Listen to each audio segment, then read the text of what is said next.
कहानी की शुरुआत होती है कोलोराडो की एक खतरनाक जेल से, जहां हजारों खूंखार मुजरिम कैद हैं। लेकिन यह कोई आम जेल नहीं है। यहां एक हाई सिक्योरिटी जेल है, जहां से भागना नामुमकिन माना जाता है, क्योंकि यहां 24 घंटे गार्ड्स हर कैदी पर कड़ी नजर रखते हैं। और अगर कोई भागने की कोशिश करे तो उसे ऐसी सजा दी जाती है जिसे देखकर बाकी कैदियों की हिम्मत टूट जाती है। इसी जेल में हम देखते हैं एक कैदी रे को। अब रे कोई आम कैदी नहीं है। वह एक मास्टरमाइंड है जो अब तक 14 जेलों को तोड़कर भाग चुका है। और अब पिछले कई दिनों से वो इसी जेल से भागने की प्लानिंग कर रहा है। रे धीरे धीरे पूरे जेल को ऑब्जर्व करता है। हर कोना, हर रास्ता ध्यान से देखता है। और जल्द ही उसे समझ आ जाता है कि इस जेल की सबसे कमजोर कड़ी कौन सी है। इसके बाद रे सेल में वापस आता है और अपने प्लान को अंजाम देने की तैयारी शुरू करता है। सबसे पहले वो टाइमिंग नोटिस करता है। रे बैठकर काउंटिंग शुरू कर देता है और जैसे ही 7 मिनट पूरे होते हैं, वह देखता है कि गार्ड्स वापस आ चुके हैं। यहीं से रे को एक बड़ा क्लू मिलता है कि गार्ड्स हर दिन ठीक 7 मिनट के लिए बाहर सिगरेट पीने जाते हैं। अब रे गार्ड्स की रूटीन तो समझ चुका था, लेकिन एक बड़ी समस्या अभी भी बाकी थी। जिस सेल में वह बंद था, वो एक इलेक्ट्रॉनिक लॉक सिस्टम से कंट्रोल होता था। और यहां से निकलने के लिए रे को हर हाल में उस लॉक का कोड पता करना था। एक दिन जब गार्ड उसे खाना देने आता है, तभी रे की नज़र दूध के डिब्बे पर पड़ती है। और बस यहीं से उसके दिमाग में एक खतरनाक आइडिया आता है। रे चुपके से उस डिब्बे से एक पतली प्लास्टिक शीट निकालता है और जाते वक्त उसे इलेक्ट्रॉनिक लॉक पर चिपका देता है। इसके बाद रे बाहर अपने साथियों को एक सीक्रेट भाषा में लेटर लिखता है, जिसमें साफ लिखा होता है उसके भागने का दिन और समय। और जैसे ही वो लेटर पढ़ा जाता है, बाहर बैठे उसके साथी समझ जाते हैं कि अब उन्हें क्या करना है। अब जब रे वापस अपने सेल में आता है और उस प्लास्टिक शीट को हटाता है, तो उस पर गार्ड्स द्वारा टाइप किया गया पूरा कोड छप चुका होता है। अब सब कुछ तैयार था, लेकिन आखिरी चाल अभी बाकी थी। रे टिश्यू पेपर के छोटे छोटे गोले बनाता है और जैसे ही गार्ड खाना देने आता है, वो चुपके से उस छोटे से स्लॉट में टिश्यू भर देता है, ताकि वो रास्ता पूरी तरह लॉक ना हो सके। अब रे की जेल से भागने की पूरी तैयारी हो चुकी थी और बस अब इंतजार था सही वक्त का। लेकिन इतनी तैयारी के बाद भी रे तुरंत भागता नहीं है। वो चुपचाप अपने सेल में बैठकर सही मौके का इंतजार करता है। और जैसे ही गार्ड सिगरेट पीने के लिए बाहर जाते हैं, रे एक्टिव हो जाता है। वो तेजी से इलेक्ट्रॉनिक लॉक में कोड डालता है और कुछ ही सेकंड में अपने सेल का दरवाजा खोल लेता है। इसके बाद रे वेंटिलेशन के रास्ते चुपके चुपके आगे बढ़ता है और सीधे पहुंच जाता है कंट्रोल रूम में। उधर बाहर हम एक लड़की को देखते हैं जो जेल के बाहर पार्किंग में अपनी गाड़ी खड़ी करके वहां से जाने लगती है। लेकिन जैसे ही वो थोड़ी दूर पहुंचती है, अचानक गाड़ी में जोरदार धमाका होता है। इस धमाके की आवाज सुनकर सभी गार्ड्स का ध्यान उसी तरफ चला जाता है और यहीं रे के लिए परफेक्ट मौका होता है। रे तुरंत कंट्रोल रूम में जाकर अपने सेल के कैमरे को रिवर्स फुटेज पर सेट कर देता है, जिससे गार्ड्स को लगता रहे कि रे अभी भी उसी सेल में मौजूद है, जबकि असल में रे जेल से निकल चुका होता है। कुछ देर बाद बाहर आग बुझाने के लिए फायर फाइटर्स की टीम आती है और यहीं हम देखते हैं कि रे भी एक फायर फाइटर की यूनिफॉर्म पहनकर आराम से जेल के बाहर निकल आता है। तभी वहां एक गाड़ी आती है जिसमें रे के दो साथी बैठे होते हैं। रे गाड़ी में बैठता है और कुछ ही पलों में जेल से दूर निकल जाता है। लेकिन कहानी यहीं खत्म नहीं होती। थोड़ा दूर जाने के बाद रे के साथी उसे एक सुनसान सड़क पर छोड़ देते हैं, क्योंकि उन्हें लगता है कि अब रे पूरी तरह आजाद है। लेकिन तभी एक पुलिस की गाड़ी वहां पहुंचती है। पुलिस वाले रे को देखते ही समझ जाते हैं कि रे एक फरार कैदी है, क्योंकि रे ने अभी भी कैदी के कपड़े पहन रखे होते हैं। और पुलिस उसे फिर से पकड़ लेती है। लेकिन तभी वहां एक आदमी आता है और पुलिस को कुछ कागज दिखाता है। कागज दिखाते ही पुलिस वाले तुरंत रे को छोड़ देते हैं। अब यहाँ हमें पता चलता है कि उस आदमी का नाम है क्लार्क, और क्लार्क रे का दोस्त है। इसके बाद क्लार्क रे को लेकर सीधे उसी जेल के वार्डन के पास जाता है जहां से कुछ देर पहले रे भागा था। वार्डन रे को देखकर हैरान रह जाता है और पूछता है, तुम यहाँ क्या कर रहे हो? तुम तो एक कैदी हो, तुम्हें जेल में होना चाहिए था। तब क्लार्क सच्चाई बताता है, मैं और रे एक सिक्योरिटी कंपनी के लिए काम करते हैं। रे कोई मुजरिम नहीं है, बल्कि इसका काम ही यही है कि ये एक कैदी बनकर जेल में जाता है और ये चेक करता है कि जेल की सिक्योरिटी कितनी मजबूत है। और आज रे ने तुम्हारी जेल से भागकर यह साबित कर दिया है कि तुम्हारी जेल भी उतनी सुरक्षित नहीं है। लेकिन तुम्हें घबराने की जरूरत नहीं है, क्योंकि रे इससे पहले भी 14 जेलों से भाग चुका है। यह बात सुनकर वार्डन कुछ नहीं कहता और रे और क्लार्क वहां से निकल जाते हैं। अब हमें पता चलता है कि रे का काम क्या है। वो असल में एक सिक्योरिटी एक्सपर्ट है, जो जेल में कैदी बनकर जाता है और उनकी सिक्योरिटी की कमियां ढूंढता है, और इस खतरनाक काम के लिए उसे मिलती है काफी मोटी रकम। अगले दिन रे अपने साथियों के साथ ऑफिस में होता है। तभी वहां आती है एक CIA एजेंट, जेसिका। जेसिका सीधे रे से कहती है, मेरे पास तुम्हारे लिए एक नया काम है और इस बार तुम्हें मिलेंगे डबल पैसे। फिर वो बताती है, तुम्हें एक ऐसी जेल में जाना होगा जिसे दुनिया की सबसे सिक्योर जेल माना जाता है, लेकिन उस जेल की लोकेशन एक सीक्रेट है और बहुत कम लोग जानते हैं कि वो कहाँ है। मैं चाहती हूं कि तुम वहां जाओ और साबित करो कि उस जेल से भी भागा जा सकता है, क्योंकि ये काम तुम्हारे अलावा कोई नहीं कर सकता। लेकिन इस काम की एक बड़ी शर्त भी होती है। जब तुम उस जेल में जाओगे, तुम्हारी टीम तुम्हारी कोई मदद नहीं करेगी और किसी को भी यहाँ नहीं पता होगा कि तुम कहाँ हो। ये सुनते ही रे की टीम इस ऑफर को तुरंत ठुकरा देती है। तभी जेसिका रे को उकसाने की कोशिश करती है और कहती है, मैंने तुम्हारे बारे में बहुत कुछ सुना है, लेकिन अगर तुमने यहाँ ऑफर ठुकरा दिया तो मैं मान लूंगी कि तुम्हारी 14 जेलों से भागने की कहानी झूठी है। बस यही रे को गुस्सा आ जाता है और वो तुरंत यह ऑफर स्वीकार कर लेता है। ऑफर एक्सेप्ट करने के बाद जेसिका उसे पूरी प्लानिंग समझाती है। उस जेल में तुम्हारा नाम होगा एंथनी और तुम एक स्मगलर के केस में अंदर जाओगे। तब रे एक अहम सवाल पूछता है, अगर मैं वहां फेल हो गया तो मैं खुद को बाहर कैसे निकालूंगा। तभी जेसिका जवाब देती है, उस जेल के वार्डन का नाम है रोजर। तुम उसे एक कोड बोलना, 310275। यह कोड सुनते ही वार्डन समझ जाएगा कि तुम सरकार की तरफ से आए हो और वो तुम्हें तुरंत छोड़ देगा। लेकिन जेल में जाने से पहले रे की टीम चुपके से उसकी बॉडी में एक ट्रैकर लगा देती है, ताकि उन्हें उसकी लोकेशन का पता चलता रहे। और जैसे ही रे एक भीड़भाड़ वाले मार्केट में पहुंचता है, तभी एक काली गाड़ी उसके सामने आकर रुकती है और तभी उस काली गाड़ी से मास्क पहने कुछ लोग बाहर आते हैं और रे को जबरदस्ती पकड़कर गाड़ी में अंदर डाल देते हैं। इसके बाद वो लोग सीधे उसी जगह पर जाते हैं जहां रे की बॉडी में ट्रैकर लगा होता है और बिना देर किए उसे निकाल देते हैं, जैसे उन्हें पहले से ही पता हो कि रे पर नजर रखी जा रही है। अब रे की टीम पूरी तरह अंधेरे में होती है, क्योंकि उनका सिग्नल अचानक गायब हो चुका होता है। इसके बाद गाड़ी में ही रे को बेहोश कर दिया जाता है और जब रे को होश आता है, वो खुद को एक ऐसी जेल में पाता है जो किसी भी आम जेल से बिल्कुल अलग है। यहाँ कोई दीवारें नहीं है, हर कैदी को शीशे की सेल में बंद किया गया है और ऊपर उड़ते ड्रोन हर पल उसकी नजर रखते हैं। और सबसे खतरनाक बात, यहाँ के सभी गार्ड्स काले मास्क पहने हुए हैं, जिससे यह पहचानना नामुमकिन है कि कौन सा गार्ड कब ड्यूटी पर है। यहाँ देखकर रे समझ जाता है कि इस बार मामला बहुत बड़ा है और यहाँ से निकलना आसान नहीं होने वाला है। लेकिन रे सीधा जेल के वार्डन के पास जाता है और उसे रोजर कहकर पुकारता है, लेकिन वार्डन जवाब देता है कि मेरा नाम रोजर नहीं है, होप्स है, और यहाँ रोजर नाम का कोई भी नहीं है। यहाँ सुनते ही रे को एहसास हो जाता है कि कुछ बहुत गलत हो रहा है। तब रे तुरंत अपना कोड बताता है, 310275। लेकिन वार्डन ठंडे लहजे में कहता है, मुझे इस कोड के बारे में कुछ नहीं पता, मुझे बस इतना पता है कि मुझे तुम्हें यहाँ रखने के पैसे मिलते हैं और अब तुम्हें अपनी पूरी जिंदगी यहीं बितानी होगी। यहाँ सुनकर रे समझ जाता है कि उसे बुरी तरह फंसाया गया है। इसके बाद उसे वापस उसके शीशे के सेल में डाल दिया जाता है।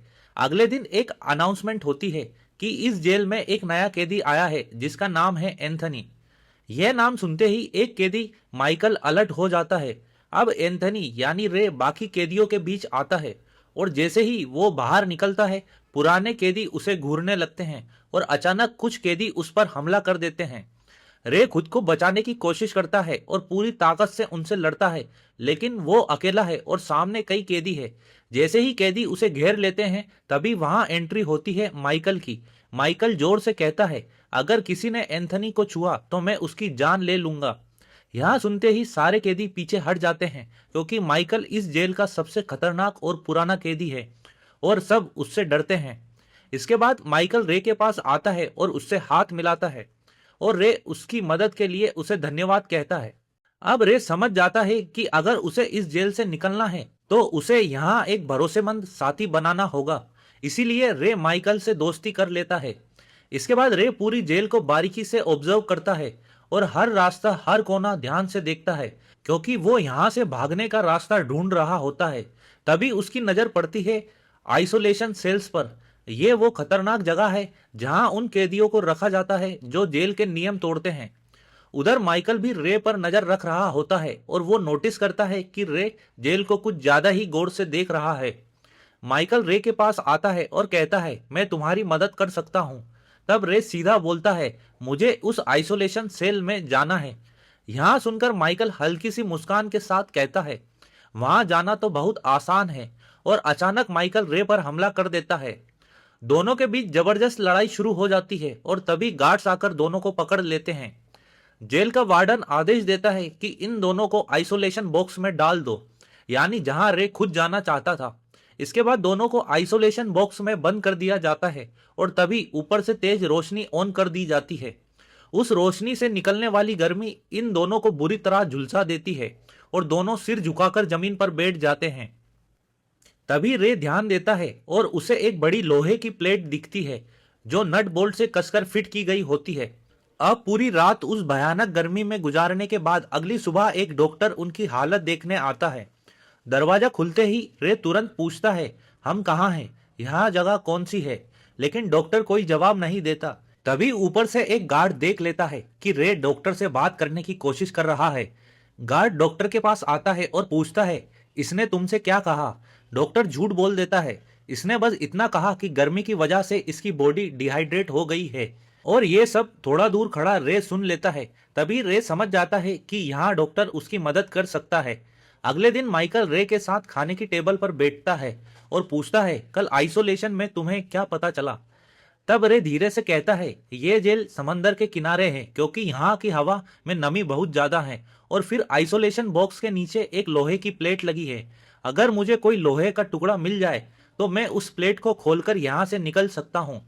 यहाँ सुनकर माइकल कहता है, लोहे का टुकड़ा मैं लेकर आऊंगा।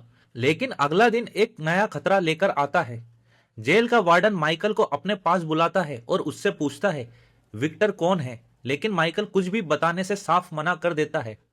तब वार्डन गुस्से में आकर माइकल को बुरी तरह टॉर्चर करने लगता है, लेकिन माइकल कुछ भी बताने को तैयार नहीं होता और मौका मिलते ही वो चुपके से एक लोहे का टुकड़ा चुरा लेता है। और यहीं हमें पता चलता है माइकल यहाँ आया ही इसी काम के लिए था।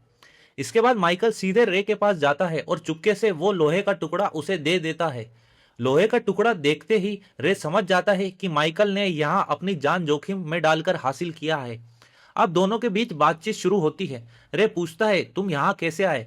माइकल धीरे से जवाब देता है, मैं बेगुनाह हूँ, मैंने कोई जुर्म नहीं किया। मैं विक्टर नाम के आदमी के लिए काम करता था।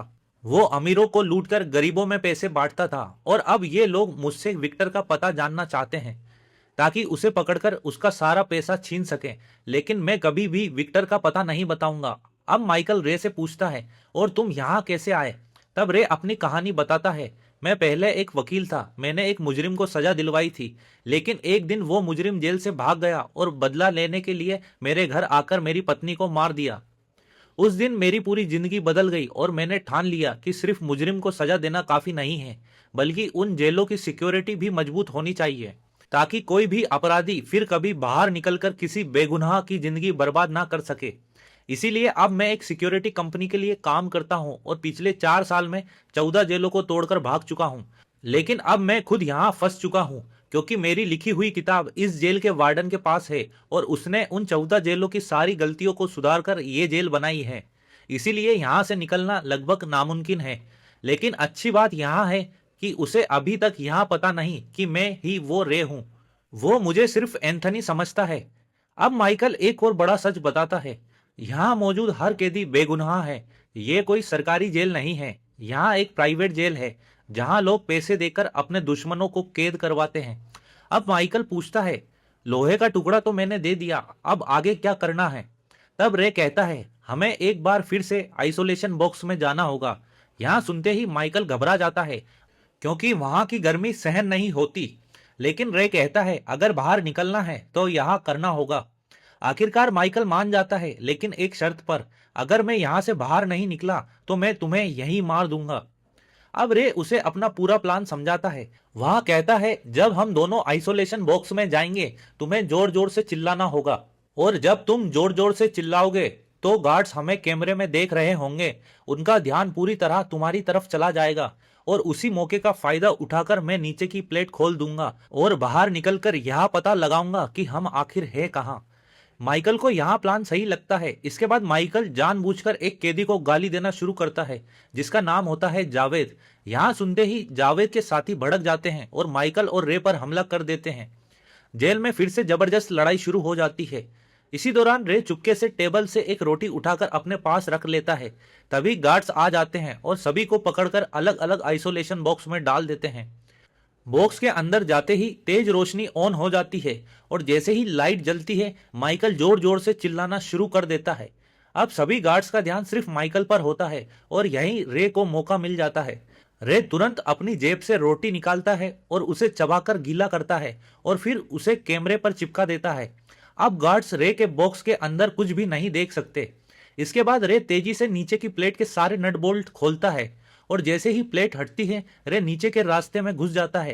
कुछ दूर आगे बढ़ने के बाद उसे वेंटिलेशन का रास्ता मिलता है और वो पाइप्स के सहारे ऊपर चढ़ने लगता है। लेकिन तभी गलती से एक पाइप टूट जाता है और अचानक तेज प्रेशर से पानी बाहर निकलने लगता है, और वो पानी नीचे भरना शुरू हो जाता है। अब रे किसी तरह ऊपर के दरवाजे तक पहुंच जाता है, और जैसे ही वो दरवाजा खोलकर बाहर झांकता है उसकी आंखें खुली की खुली रह जाती है, क्योंकि चारों तरफ सिर्फ समुंदर का पानी नजर आता है। और तब उसे समझ आता है कि यह जेल किसी जमीन पर नहीं बल्कि एक विशाल जहाज के अंदर बनी हुई है। यहाँ देखकर रे पूरी तरह टूट जाता है, क्योंकि अब यहाँ से भागना लगभग नामुमकिन था। अगर वो पानी में कूदता तो सीधे मौत के मुंह में चला जाता। अब रे तुरंत वापस अपने सेल की तरफ लौटने लगता है, क्योंकि उसे एहसास हो चुका था कि पाइप टूटने की वजह से आइसोलेशन बॉक्स में पानी भरना शुरू हो गया होगा, और उधर बाकी कैदियों के बॉक्स में भी पानी तेजी से भर रहा होगा। इसीलिए रे तेजी से पाइप के सहारे नीचे उतरने लगता है।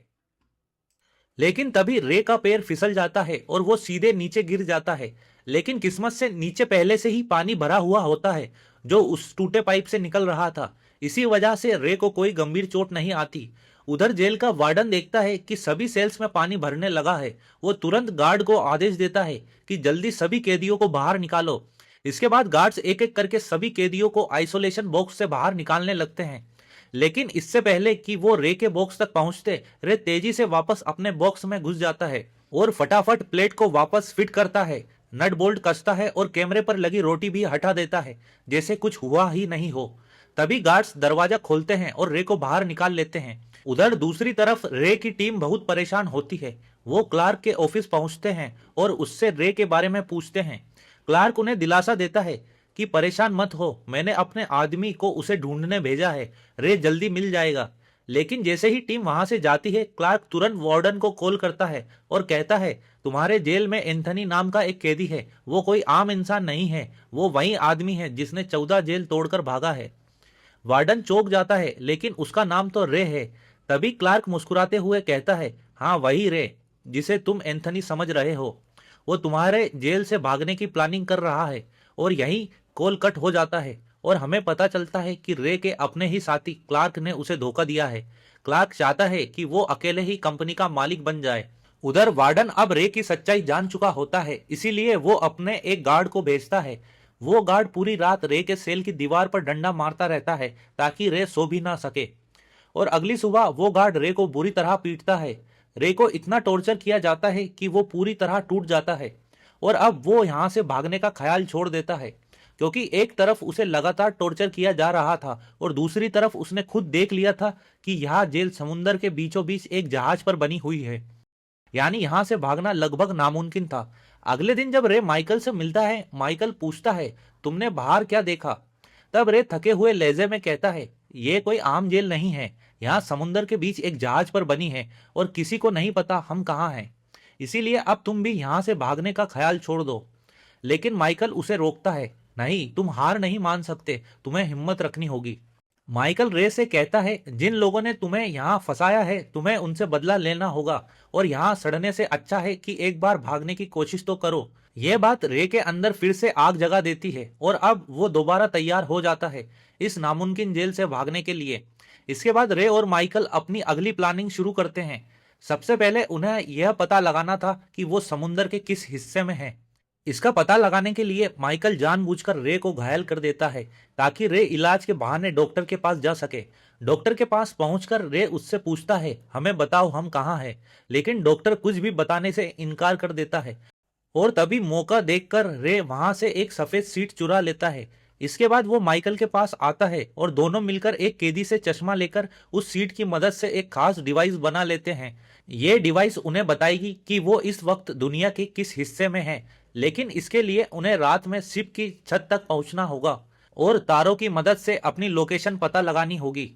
लेकिन तभी दो गार्ड वहां आ जाते हैं और दोनों को एक साथ देखकर उन्हें बुरी तरह पीटने लगते हैं, क्योंकि वार्डन ने कैमरे में देख लिया था कि ये दोनों साथ मिलकर कुछ प्लान कर रहे हैं।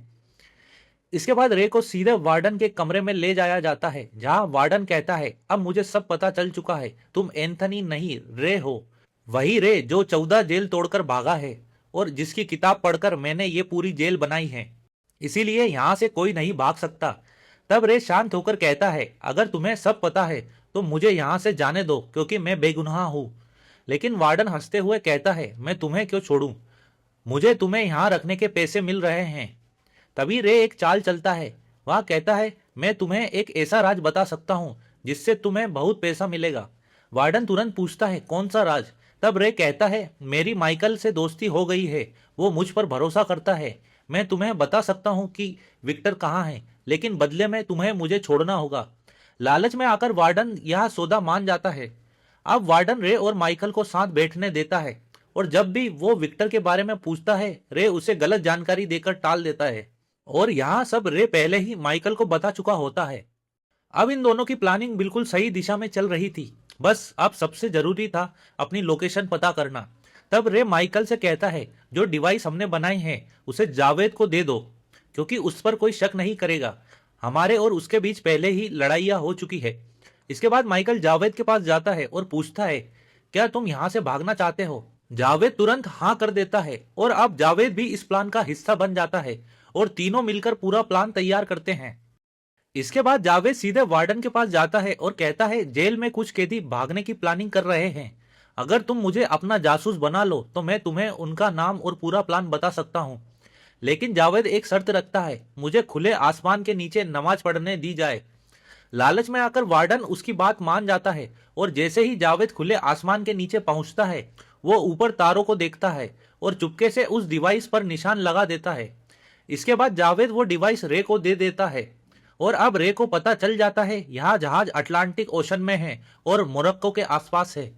यहाँ सुनकर माइकल कहता है, मोरक्को में मेरा एक दोस्त है, वो हमारी मदद जरूर करेगा, लेकिन सबसे बड़ी समस्या यह थी, हम उसे खबर कैसे भेजेंगे। तब रे कहता है, ये काम मैं करूंगा और वो सीधे डॉक्टर के पास जाता है। वह कहता है, तुम जानते हो मैं बेगुनाह हूं, हमें तुम्हारी मदद चाहिए। पहले तो डॉक्टर मना कर देता है, लेकिन रे के बार बार कहने पर वो मान जाता है। डॉक्टर कंट्रोल रूम में जाकर माइकल के दोस्त को मैसेज भेज देता है और साथ ही सही समय भी बता देता है। उधर जावेद वार्डन को एक और खबर देता है, कल रे भागने वाला है और भागने से पहले ब्लॉक सी में दंगा होगा। वार्डन तुरंत सतर्क हो जाता है और ब्लॉक सी में सारे गार्ड्स तैनात कर देता है। लेकिन अगली सुबह दंगा ब्लॉक सी में नहीं, ब्लॉक ए में होता है। यानी जावेद ने वार्डन को झूठ बताया था और अब ये सब इन तीनों का प्लान था। और इसी मौके का फायदा उठाकर रे माइकल और जावेद ऊपर की तरफ भागना शुरू कर देते हैं। लेकिन तभी वार्डन को सच्चाई का पता चल जाता है और वो तुरंत पूरे जहाज के सभी दरवाजे लॉक कर देता है। अब तीनों अंदर ही फंस जाते हैं। रे तुरंत कैमरों के वायर काट देता है और सारे कैमरे बंद कर देता है। लेकिन कैमरे बंद होने के बावजूद गार्ड्स उन तक पहुंच जाते हैं और फायरिंग शुरू हो जाती है। तीनों अपनी जान बचाते हुए भागते हैं, लेकिन इसी दौरान एक गोली जावेद को लग जाती है और वो बुरी तरह घायल हो जाता है। फिर भी ये तीनों जवाबी फायरिंग करते हैं और गार्ड्स को मार गिराते हैं। लेकिन रे हैरान है, कैमरे बंद है फिर भी गार्ड्स हमें कैसे ढूंढ रहे हैं। तभी उनकी नजर पड़ती है एक मोशन डिटेक्टर पर और वो तुरंत उसे खराब कर देता है। अब गार्ड्स के पास इन तीनों का कोई सिग्नल नहीं बचता। अब रे माइकल से कहता है, अगर हमें यहाँ से निकलना है तो पहले जहाज का इंजन बंद करना होगा। इंजन बंद होते ही ऊपर का दरवाजा खुल जाएगा। तुम जावेद को लेकर ऊपर शिप तक पहुंच जाना। माइकल पूछता है, और तुम? रे जवाब देता है कि मेरी चिंता मत करो, मेरे पास प्लान बी है। और यहाँ कहकर रे अकेले ही जहाज के इंजन की तरफ निकल पड़ता है। उधर माइकल जावेद को हिम्मत देता है और आगे बढ़ने के लिए तैयार करता है। लेकिन जावेद अब आगे बढ़ने की हालत में नहीं था। वो माइकल से कहता है, मैं अब नहीं बच पाऊंगा, बहुत खून बह चुका है, बस जाने से पहले अपनी बंदूक दे दो।